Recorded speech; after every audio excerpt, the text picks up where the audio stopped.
در بسترهایی که خواب میکنید شما عریان خواب نکنید.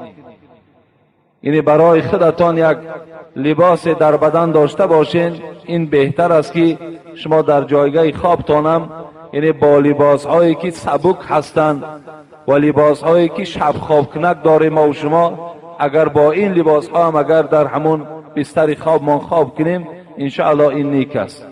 و پیش از خواب حتمی برای هر کدام ما و شما وظیفه این است که آیت الکرسی، سوره های قل اعوذ برب الفلق، قل اعوذ برب الناس، قل هو الله اگر خوانیم و در دست هامان بدمیم و در تمام بدنمان اگر مالیم انشاءالله دیگر جن نزدیک ما و شما آمده نمیتواند.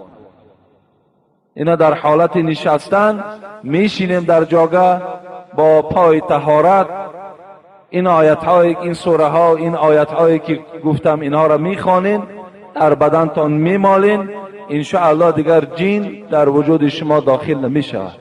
یا جن در حالت گناه هم در آدم داخل میشود. میگه صاحب کتاب اگر وقتی آدم مرتکب یک گناه میشود، چی در حالت زنا باشد، چی در حالت عرق نوشی باشد، چی در حالت هایی که اگر نمازخوان باشد و نماز قصداً ترک کند، یعنی حالت های گناه دهند، جن میتواند که در وجود انسان داخل شود.